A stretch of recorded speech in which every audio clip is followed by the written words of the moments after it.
Kozhikode Thondayad വാഹനാപകടം. Bike യാത്രക്കാരനായ യുവാവിന് ഗുരുതര പരുക്ക്. കാറും ബൈക്കും കൂട്ടിയിടിച്ചായിരുന്നു അപകടം. സമീർ സി മുഹമ്മദ് കോഴിക്കോട് നിന്ന് ചേരുന്നു. സമീർ, ഈ പ്രഭാതത്തിൽ എത്ര നല്ല വാർത്തയാണ് പങ്കുവയ്ക്കാനുള്ളത്? എങ്ങനെയായിരുന്നു അപകടം? ആർക്കാണ് പരുക്കേറ്റത്? പരുക്ക് എത്രത്തോളം ഗുരുതരമാണ്?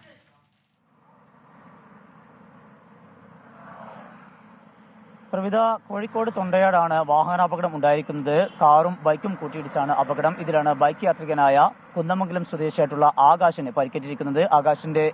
ആകാശിന് ഗുരുതരമായ പരിക്കാണ് ഉള്ളത്. അതുകൊണ്ട് തന്നെയാണ് കോഴിക്കോട് മെഡിക്കൽ കോളേജിലേക്ക് മാറ്റിയിരിക്കുന്നു. ഇപ്പോൾ തീവ്രപരിചരണ വിഭാഗത്തിലാണുള്ളത്. ഇന്നലെ രാത്രി 11:30 കൂടിയാണ് ഈ അപകടം ഉണ്ടായത്. ഈ കാർ ഓടിച്ചത് ബേപ്പൂർ സ്വദേശിയാണ്. ബേപ്പൂർ സ്വദേശിയുള്ള ജാക്സനാണ്. ജാക്സന്റെ മൊഴി പോലീസ് രേഖപ്പെടുത്തിയിട്ടുണ്ട്. ഏതെങ്കിലും വിധത്തിലുള്ള അപകടമായ വിധത്തിലായിരുന്നോ ഈ വാഹനം ഓടിച്ചത്, അമിത വേഗതയിലായിരുന്നോ തുടങ്ങിയിട്ടുള്ള കാര്യങ്ങൾ പോലീസ് ആരായുന്നുണ്ട്. അങ്ങനെ ഏതെങ്കിലും വിധത്തിലുള്ള ഒരു അശ്രദ്ധയോട് കൂടിയുള്ള ഡ്രൈവിംഗ് ആണ് എങ്കിൽ അതുമായി ബന്ധപ്പെട്ടുള്ള നടപടികൾ ഉണ്ടാകുമെന്ന കാര്യം പോലീസ് അറിയിക്കുന്നു.